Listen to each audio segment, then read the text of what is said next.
good afternoon. You're watching Closing Trades on 80 now. I am Anisha Jain with me, Sasha Faridi, as well as Nikunj Dalmia. And this expiry week started with monsoon showers here in Mumbai, and that's put a bit of a cold water when it comes to our enthusiasm of hitting that all-time high level as well.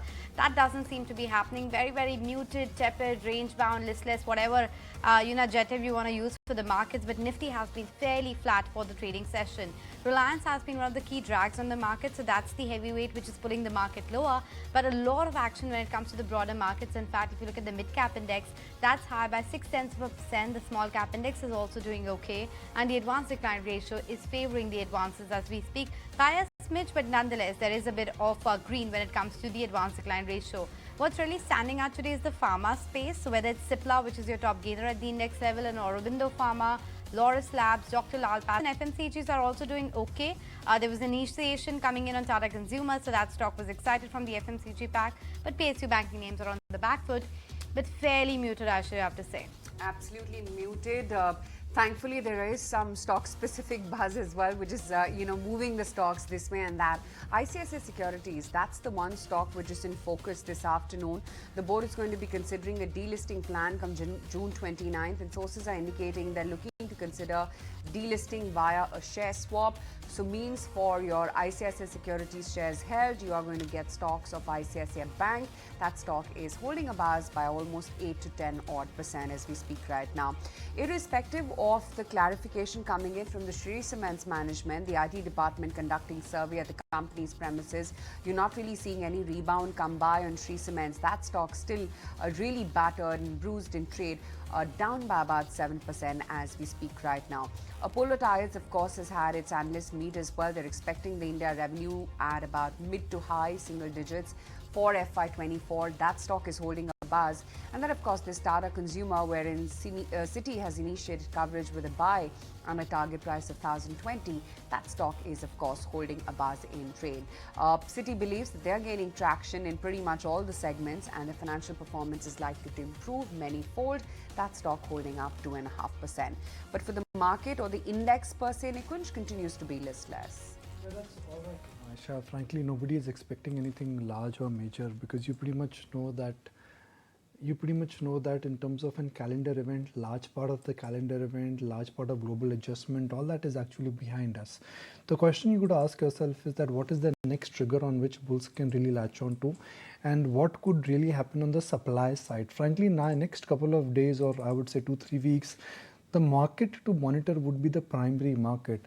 QIPs, IPOs, OFS, block deals, because that's how things move. When markets they rally, first everybody will deny, then there would be a late realization, then there would be a FOMO in mid and small cap stocks, and then everybody realizes that okay, things have genuinely turned and it's time to raise capital. So block deals will increase, anchor investors will start selling out. You will actually see a lot of selling, which could also happen largely because of what is happening in terms of the global markets as well. So I think that for me is the watchword now. You got 3 IPOs this week, not large, but after that we're moving to the earnings season, and which I think will also coincide with some heavy duty listing IPOs, which really could be hitting the market soon. Dilibhat joins us now. Kunal is ready. Nuresh is also ready. Kunal, it's a okay day, not here, not there. Yeah, it's a very somber day for the indices, but no complaints till the time you have large cap stocks and the ones which are beaten down. I think when they start to get into a bit of a recovery phase, and I think specifically from the auto pack, the likes of Hero MotoCorp, Maruti, I think is showing some very good recovery, almost a 200-pointer recovery for Maruti from the intraday lows. So when you have such kind of a recovery, that itself augurs very well that that even if the large cap stocks get beaten down by 3, 4, 5%, there is higher scope that these stocks would tend to get into a recovery phase. Now the pattern which I think one should be looking out for is more like a bullish engulfing pattern, like what the Nifty Auto Index is showing today.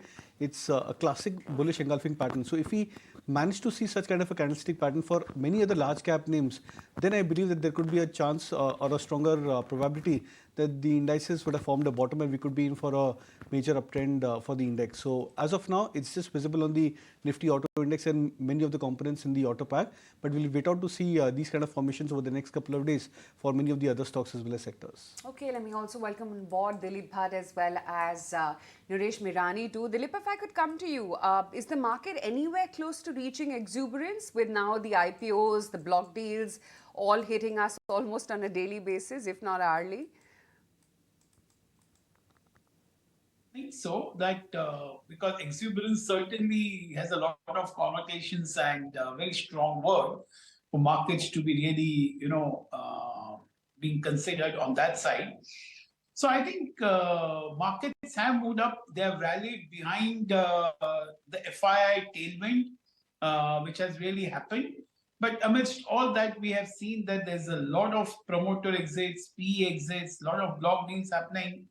So I think all of the, plus the IPOs, are all competing for the money. And that is why we find that the markets possibly are looking a bit tired without the support of real money, despite the fact that the FIs continue to be positive. So I think markets possibly will wait for this quarterly results also to give the direction and which way the broader indices are heading for. And without any doubt, I think we have seen that whenever the FIs are come in and broader market moves up, the mid caps always really celebrate and they also start moving up, which is what we have seen.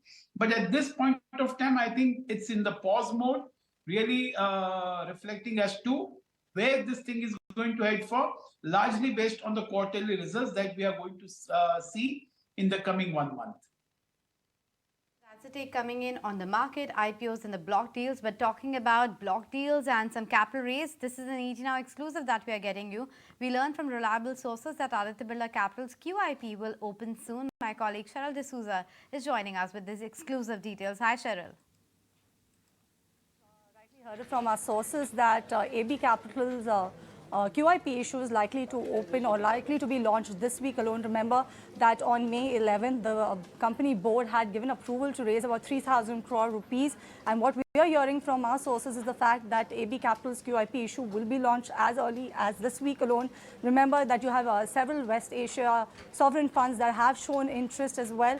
And what we are also picking up is the fact that in this QIP, we are likely to see the equity dilution of approximately 5 to 7% or so.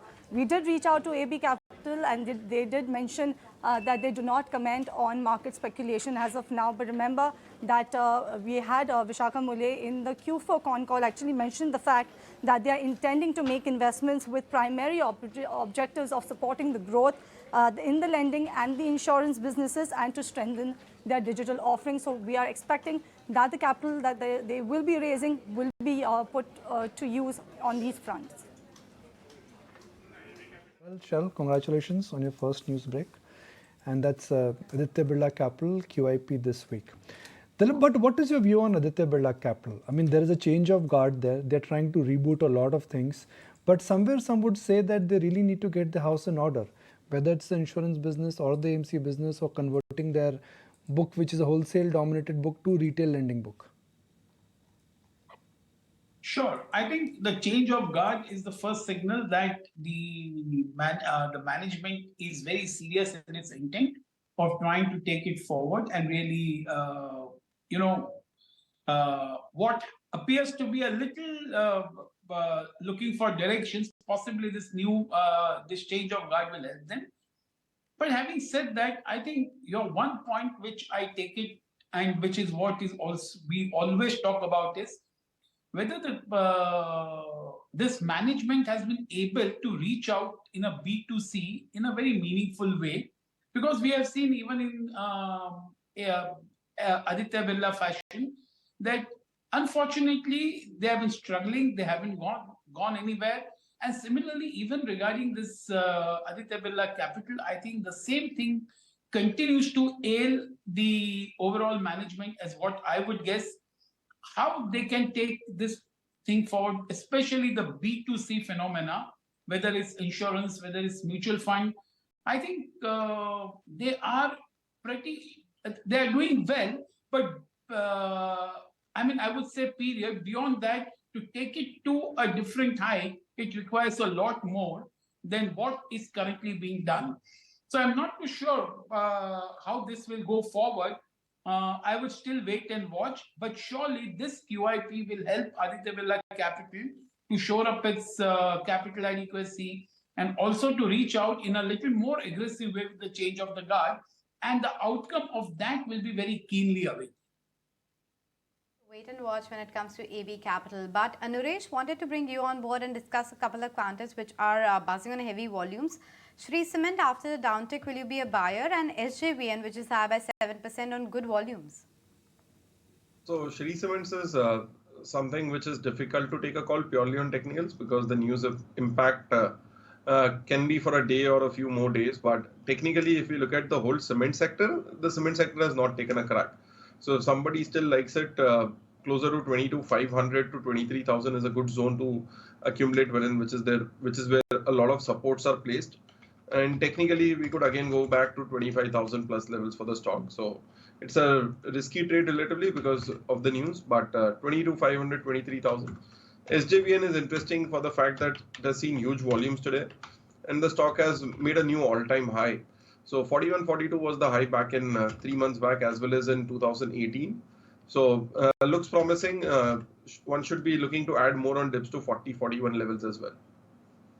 Time for a break on the show, but before we do that, just wanted to flag out some of the auto names that even Kunal was talking about. Certainly, there's a bit of a spike on the likes of Hero MotoCorp, Maruti Suzuki, M&M, Tata Motors. So the entire space is suddenly abuzz in the last 15-20 minutes. There has been quite a bit of momentum on all of these auto names. We'll understand the reason why and what does the chart check suggest after this very short break.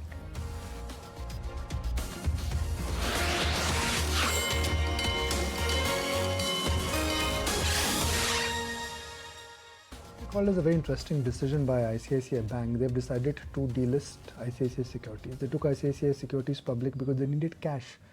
Post the Chanda Kochar episode, the downturn in the economy, and the low price to book in a sense was the impediment that ICICI Bank in a sense was not able to grow because they needed cash for they needed capital, they needed tier 1 capital. So they were forced to list ICICI Securities.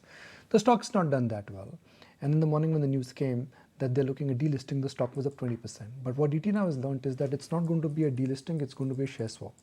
In a share swap, depending on the valuations which are arrived, and rather ICICI stock is at a relatively new high, the ICICI security shareholders may not get such a bumper deal. So why is the bank considering delisting of ICICI Securities, and why are they considering a share swap? Anku's got exclusive details. Let's hear him. Yes, the wide expectation was that when delisting was announced for ICICI Securities, that the shareholders of ICICI Securities will get cash in lieu of the shares they are holding. But what we found out through our sources was that this delisting will not result in cash for shareholders of ICICI Securities. In fact, the shareholders will get ICICI Bank shares, and the swap ratio will be announced after the board meeting, which is going to be held on June 29. So this is not a delisting where the shareholders are getting cash. This is as per SEBI's rules of delisting 2021, section 37 to be precise, where the company has chosen that it will give ICICI Bank shares to ICICI Securities shareholders. Apart from that, one more important question was that why the bank went for delisting. What we have learned through sources is that the bank believes that right now, as far as the ICICI Securities is concerned, the listing is not benefiting them. That is what the realization is after 5 years of listing the share. They do not need that kind of money for expansion, which is generally achieved through listing of shares. The capital is cheaper. But for now, what they require is that they want to bundle it with ICICI Bank, as they are doing it, bundling of account with ICICI Securities, meaning the trading account, the saving account, the demat account, and that should continue for ICICI Bank, and that is the strategy why they have delisted ICICI Securities. Okay, ICICI Securities holding a buzz about 10% higher in trade. We understand that the delisting is going to be a share swap and the shares are not going to cease to exist in that sense. So you may get shares for ICICI Bank for every ICICI Securities shares held in your portfolio. Today, of course, Adani Enterprises, Cipla, Tata Consumer, these are the stocks which are actually seeing a bounce. But sectorally, if you had to pick out, it's actually chemicals which is a buzz. So everything from an Atul to a PI Industries, Deepak Nitrite, Tata Chemicals, for instance, that stock is holding a buzz 2%. UPL is higher by about 2%. Coromandel International is higher 1.5%. Chambal Fertilizers, Aarti Industries, Rain, of course, is one of the biggest movers there, 3.6% higher as we speak right now. Naresh, I don't know how many of these chemical stocks do you track, but is there a trade here? So this is a tough trade because overall, say all the chemical stocks are in different trends. So you have an Atul Limited, which is closer to 52-week lows, but you have something like a Deepak Nitrite, which has made a bigger move from the lows. The stock is back to almost a 1-year high. Then you have a Navin Fluorine, which is in a different trend altogether.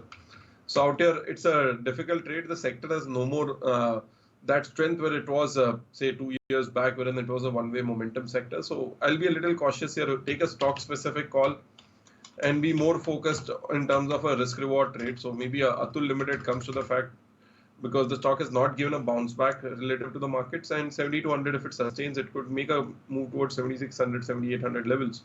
So I'd go with Atul in the whole basket. I want to go back to this whole ICICI Securities delisting. Why did they go public and why are they delisting it? I mean, what is the purpose which ICICI Bank will achieve by delisting ICICI Securities? Well, I think as what we all know, the circumstances then were different. Circumstances now are certainly definitely different. But on a relative basis, if you were to see the way Angel has moved up, I think ICICI Securities possibly has not got that kind of valuation as possibly it deserves. But I'm not really analyzed ICICI Securities as to why it's not getting that kind of valuations in the market.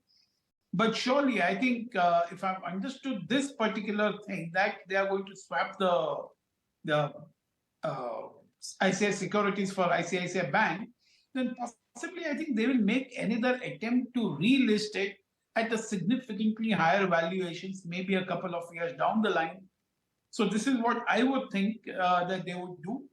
But otherwise, this is something which is a little unprecedented. I don't think this thing has happened before, that the delisting has happened through the swap of shares. Possibly a first time, but maybe I may be wrong on this. But I would say that the only reason possibly could be they will come back again for relisting at a significantly higher valuation, which is where ICICI can unlock a much better valuations and much better cash. Dilip bhai, if somebody is holding on to the share of ICICI Securities, you made a great point that ultimately they would like a higher value for this franchise. Then one should not tender only. Just stay with it. Take that risk that 2 years, 3 years, you don't know when it will get relisted, but you will hit a jackpot. I mean, I'll like to remind our viewers a similar case has happened in DLF. It got listed and it got relisted. And when it got delisted and when it got relisted, that time the difference was of like some 10-15 times.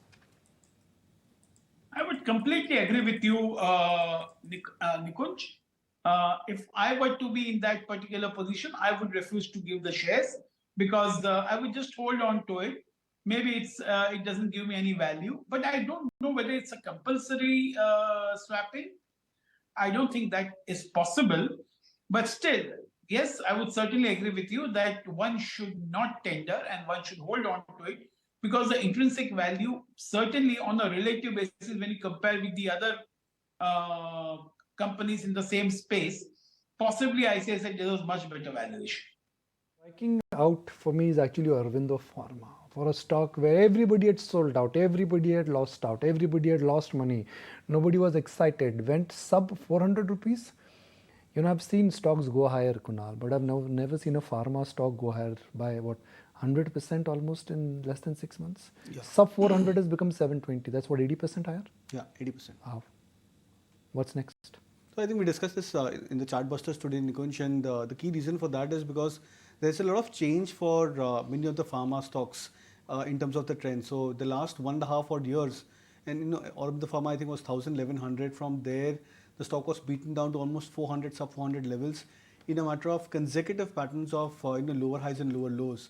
And to reverse that kind of a sharp selling with such a a complete opposite view where the stock makes a higher highs and higher low pattern, that's the start of an uptrend. I think it's remarkable. So it's not just the price recovery for Aurobindo Pharma, but the manner in which the prices have recovered. I think that's the standout feature. The stock has also crossed back above its 200-day moving average, I think a month and a half back. So again, that's in reinstating a fact that the longer term trends have reversed for the positive for the stock price. It's just that now at the 720 odd mark, the stock is facing a major resistance.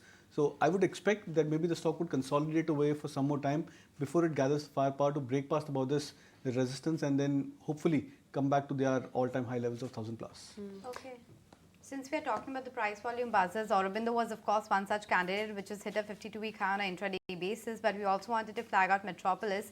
That's formed a bullish candle resembling to bullish engulfing, and it's the biggest single session gain. Say that again. It's formed not a tongue twister. Yeah, it's formed a bullish candle resembling a bullish engulfing pattern. Okay, and we have learned enough from Kunal to understand that bullish engulfing pattern is quite positive. With all due respect, what does that mean? And It's a bullish formation. Indicator. So technically it's looking bullish. Yeah, but that is what we are talking about, the price volume buzzes on a technical chart basis, right? Okay. That's the segment we do every day. Yes. So anyways, Aurobindo was one, Metropolis is the other one, and MCX that formed a bullish belt hold candlestick pattern, and that too is reporting a biggest single session gain this month itself.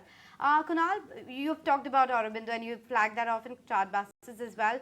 From the auto pack, which is perking up right now, which is the stock that looks the most attractive? So as of now, I think Maruti is something which looks extremely attractive. It's perched at I think 9,400, 450 on the spot levels. The stock has completed a major retracement. So what we look out for is typically when a stock goes into an uptrend, whether it's one of the leaders with respect to the entire peer, and when the stock gets into a corrective phase, whether the correction happens first and the stock actually bottoms out and then tends to lead back again. So I think we've seen those ingredients coming back for Maruti. So it's a very strong recovery for the stock so far. As I was mentioning earlier, that many of these auto stocks like Maruti are forming a bullish engulfing pattern that again is indicative that a major selling could probably be over and the stock could be on path of getting into a recovery. M&M is the other stock which I think, if I'm not wrong, is also now perched very close to its previous highs of 1410, 1420 approximately. So I think that stock is also looking attractive. So both these are the two fresh candidates of a breakout from a short-term play. Right. Okay, let's see ITC as well. The fact that it's contributed a good 251, almost 252 points actually to the Nifty move this year itself. And since December 1st also, which is the previous high of the index, it's moved up a good 30%. If we can just play out those visuals again of that exclusive chat that we're going to be playing out tomorrow. Nikunj, your key takeaways. I mean, the market is already priced in a whole lot of good for ITC. What happens next? What was your draw away from the management? What's going to lead the stock further from here? So actually now it's going to be pure earnings. I think massive part of the re-rating, which it got a stepmotherly treatment because it was in the ESG tobacco business. I think that re-rating is over. Now you got to ask yourself is that what is ITC? It's made up of four large businesses. One is the tobacco business. Tobacco business will grow because there is illicit cigarettes in India. When I looked at the data, 25% plus of the Indian cigarette industry is right now from the illicit trade. 25% plus. So they will continue to grow at about 8 to 10%. Then you put the FMCG business. In the FMCG business, ITC has a turnover of 20,000 crore. That makes it in the top quartile in terms of what, Nestle's turnover is 16,000 crore and ITC's FMCG turnover is about 20,000 crore. Then you got the hotel business, which is firing full cylinders. And then you got the paper business where I think they are also enjoying advantage of scale and size. When I went to the factory, my question was that how many of these factories you have? They said we have 4 more. I said, what are you planning to do? Bola, we are looking at increasing the capacity from 1 lakh to 3 lakh ton in some time. So when the management has set 4 capacities of this size and they're looking at doubling and tripling the capacity, which means that they are very confident of a 15-20% growth. And when I specifically asked him that, let's divide the company into a phase, the maturity curve. He said, cigarette is a matured business, but FMCG business is a young business. Yeah. My jaw dropped. 20,000 crore and you're calling it at a young business. He said, yeah, that's the way we're growing. But the takeaway for me in terms of near-term trigger is, I think they would there is some news coming on the hotel business. Whether it's this year or next year, I don't know. Whether it is a alternate structure like REITs or whether it is delisting it into a separate entity, I think something is happening. The sense which I got on the record is the hotel business is become very large now and they would like to monetize it. So folks looking for a trigger, it's the hotel business which could be a trigger.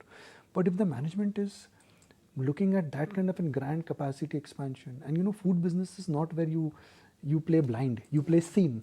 You know, it's not that you have to create capacity, someday somebody will buy, because these are capacities which normally take time to build. He's sounding very confident, and that is what amazes me. I mean, is it a company which is a 70,000-year-old company with a mature curve, or a 70,000 crore company, 112-year-old company, but still is young when it comes to some of their big businesses? Great interaction, and I think I'm so happy that we, in a sense, were able to get the pulse 2 years ago about the stock. Yeah, absolutely. Okay, that's ITC. You can catch that exclusive interview tomorrow all through the day. But here's an excerpt of what's coming up tomorrow for you. We believe that this will be certainly be a lot more value accretive with passage of time. We have seen in the last medium term itself that not only has the today our size is 1.5x of pre-COVID.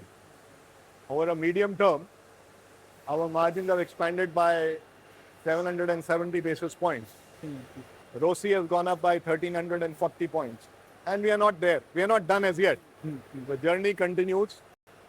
We believe that we will expand margins by, our aspiration is 100 basis points every year. So there's a lot of opportunity there.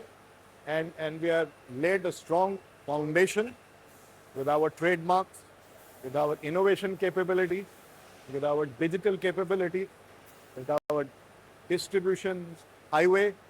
We have not really tapped the potential of exports. We've just started in the short term to put the distribution apparatus in place. So some of your brands can actually be exported, the one which are made in India. We're already exported to 60 countries. But the headroom to grow is huge because it's early days. So just to bring that point again on the FMCG business, you are in the top quartile, certainly top 3 in terms of top line. But in terms of profits, you are not there. In terms of margins, you are not there. When do you think you will be able to reach the top quartile from an industry standpoint? 3 years, 5 years, or more than 5 years? So let me give you a little perspective on this. Our FMCG business includes a lot of gestating costs for facilities like this, which are designed for scalability, incubation of newer brands. There are certain older brands that are big, and because the older brands are able to make more and more surplus, they are able to offset the gestating cost here. So we are improving, and we will improve by 100 basis points every year. And then on the cost side, also we are pressing the accelerator high. One is, of course, naturally with economies of scale and scope we will gain. The other is, I gave you this example of this facility itself, how we are optimizing logistics, how we are delayering operations, how we are integrating not only logistics but back-end, and then digital. Digital is becoming a very effective tool to optimize our operations, remove costs in facilities, in logistics, and in sales. And in sales because it leads us to better effectiveness. Just between last year and this year, our sales effectiveness has improved by 17% because of deployment of multiple digital technologies. So there are many things that we are working on, and we will... The pieces are all coming together. Yes.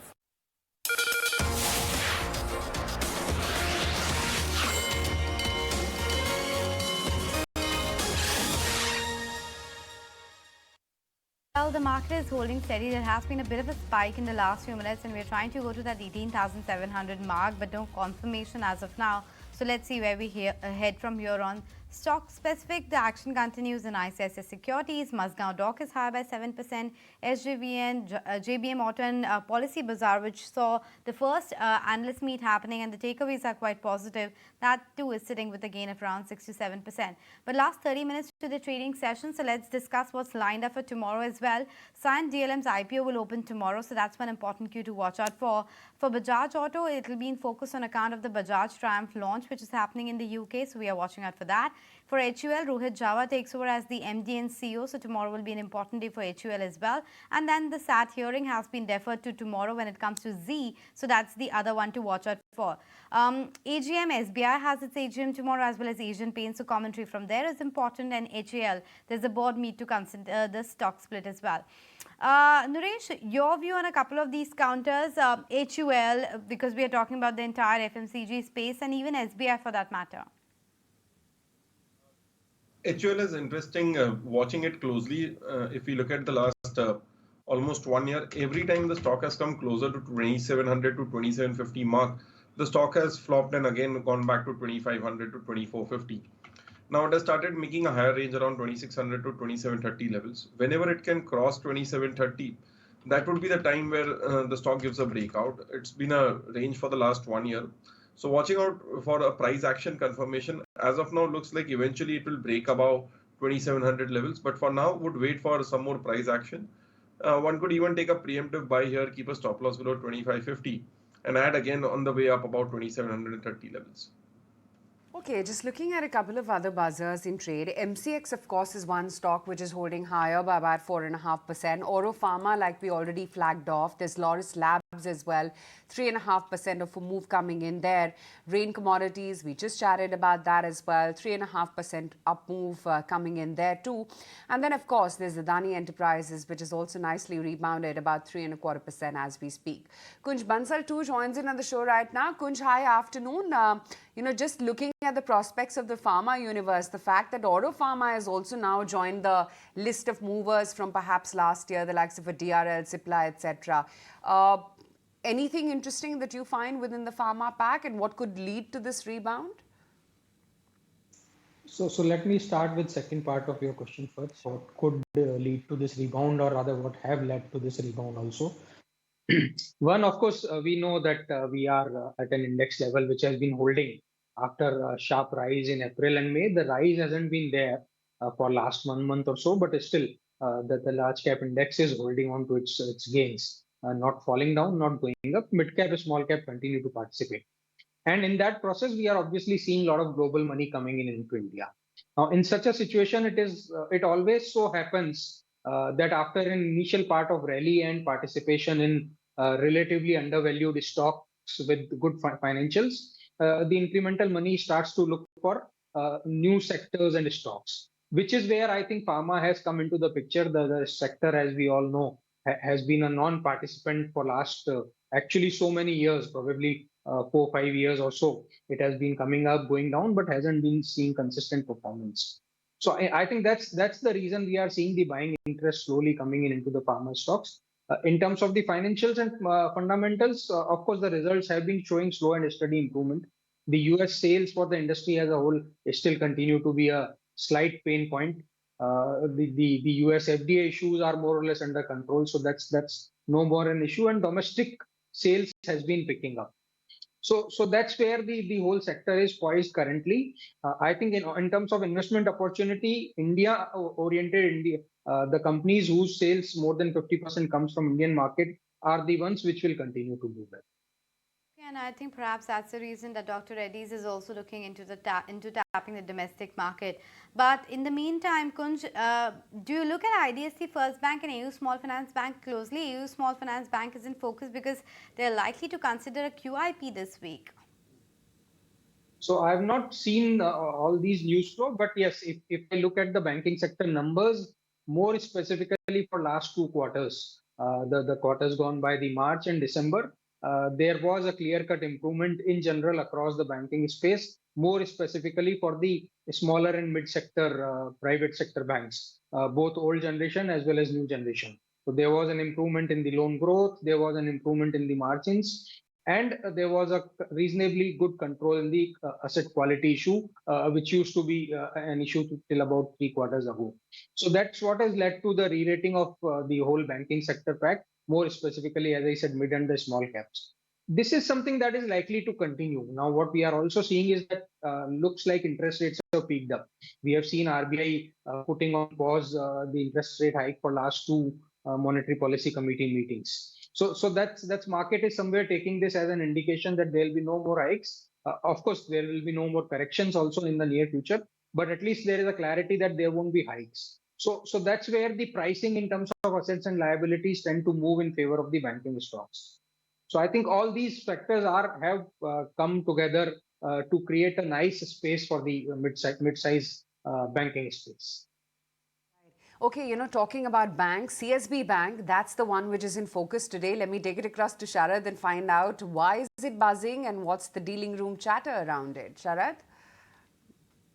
Well, yes, in focus we are having CSB Bank, and what we are gathering from dealers is that HNI buying is being seen in the counter, with the volumes also coming roughly 3 times its 20-day average. Now, there are key investors already invested in the company, and it includes the likes of Ace Investors, Vallabh Bansali from Inam Group, and also small cap schemes coming from SBI Mutual Fund as well as Sundaram Mutual Fund. Now, looking at the stock, it's actually outperforming the Nifty PSU Bank constituents in the entire day trade, and also do remember the stock is up more than 40% over the last 1 year. In the valuations, 12-month forward price to book ratio is on the higher side, coming in at 1.24 times. But there are key triggers for the stock which is very important to track, and of course the street is bullish on the new CFO being hired in the name of Satish Gundewar. He was the ex-CFO at DCB Bank. However, there are concerns which brokerages have flagged off, especially on the non-gold business. Firstly, they're expecting that the NIMs would actually dip going ahead because of the contribution coming for the non-gold business, and also higher credit costs could be there. Another overhang in the stock could be that the bank itself is likely contender for the IDBI Bank as well. Okay, so CSB Bank in focus on account of that, but as we are flagging out, it's a pharma stocks in focus. We spoke with the management of Fortis as well as Dr. Lal today. Listen in to what they had to tell us.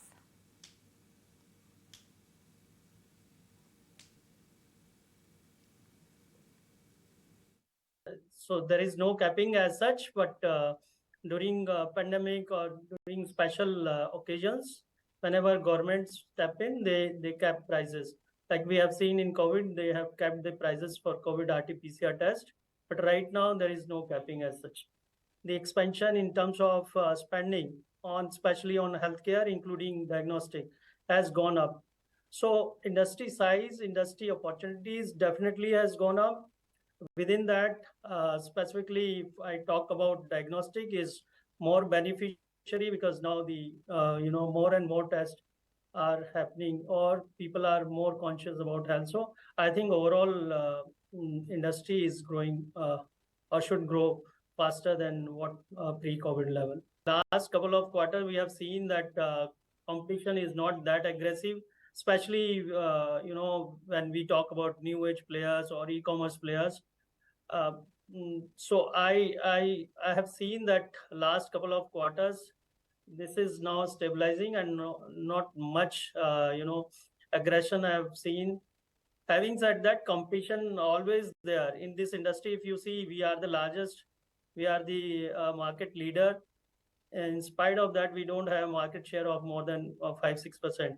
So it's a very unorganized. We have seen competition earlier also, but this competition was very different as we have seen during COVID days.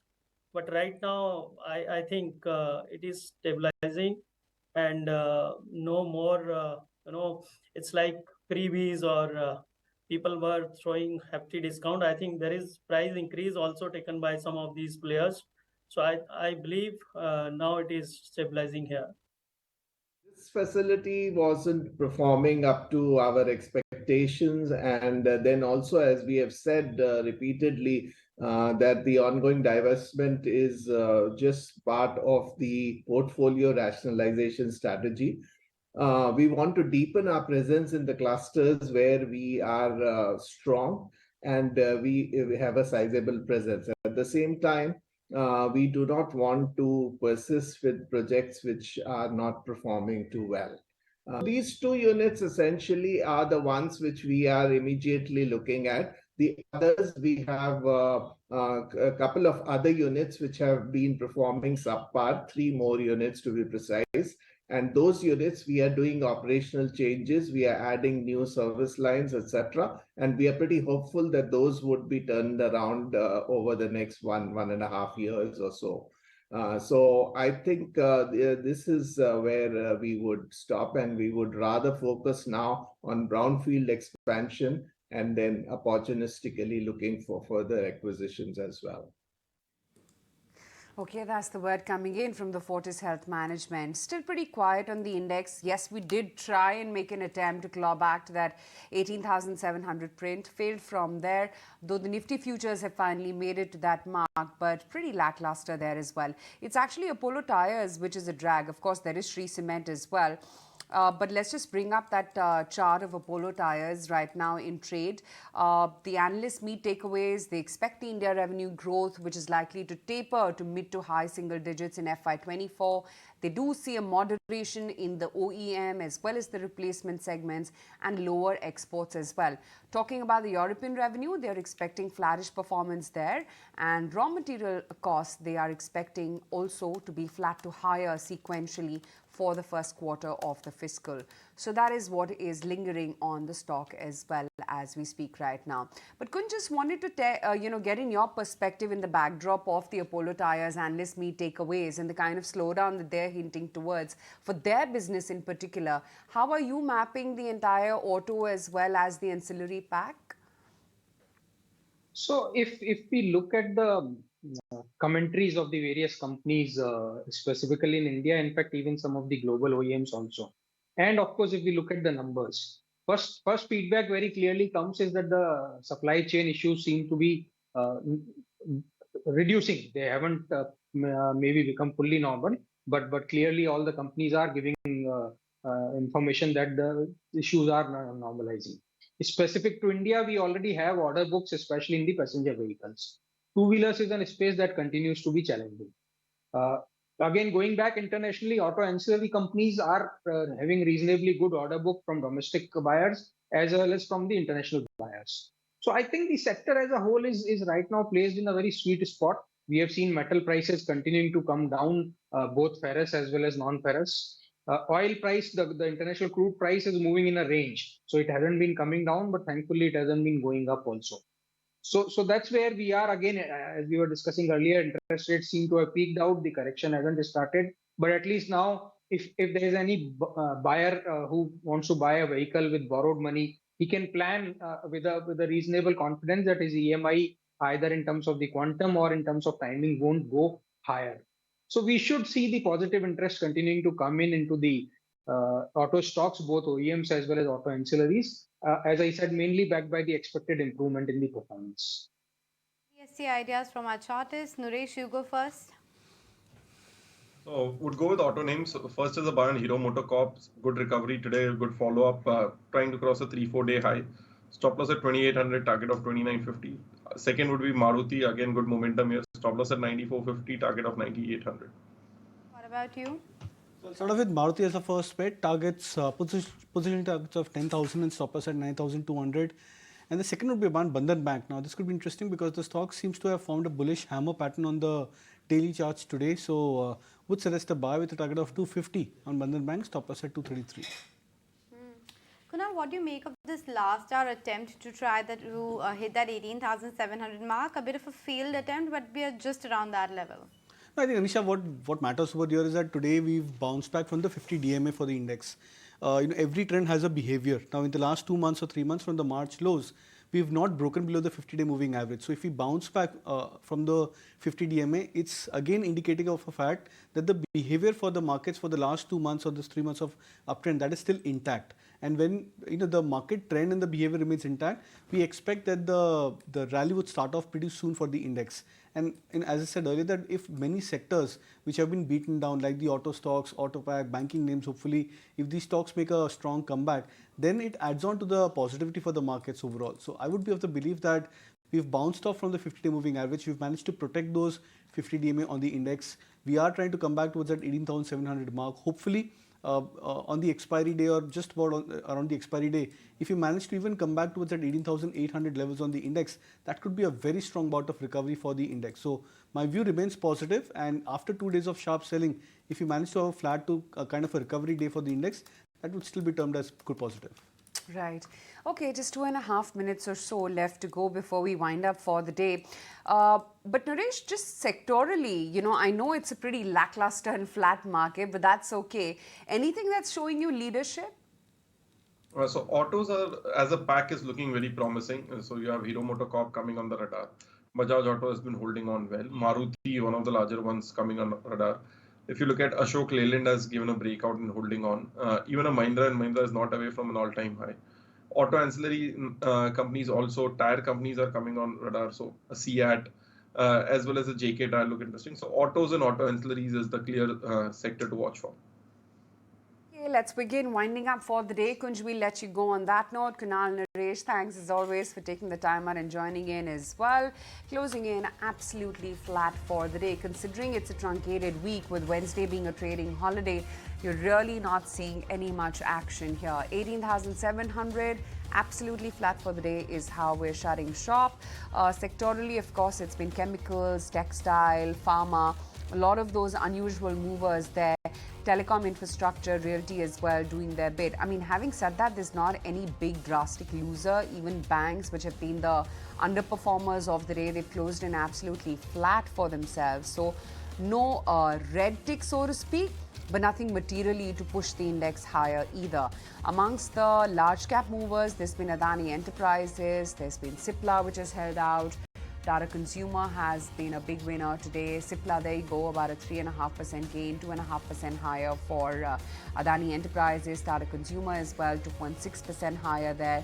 Hero MotoCorp, UPL, Divi's Labs, M&M, they've all done pretty well. Actually, Pharma sectorally has had a decent session today, barring I think Apollo Hospitals being an ancillary. You don't have much of a red tick coming in for the entire pharma pack. Metropolis as well has been the other big mover from the healthcare universe. Laurus Labs with a 3.5% uptick, but everything from a Biocon to a Granules, Zydus Life, Lupin, Ipca Laboratories, Cipla, they've all been big winners in today's trading session. That said, a handful of losers as well, so important to mark that as well. The big boys, that's your Reliance, TCS, L&T, they did not move much today, along with, of course, HDFC Bank and HDFC as well. They had a lackluster performance, so that kept the Nifty at bay. Of course, there was Birla Soft, Chola Finance, SBI Cards, Apollo Tyres, like we were just highlighting after the negative commentary in their analyst meet. And then Shree Cement, which saw that soured sentiment, closed in lower by about 5.5% or so. But yeah, got the Monday blues. Nothing different for the market as well. But we're going to wind it up right here on this edition of Closing Trades.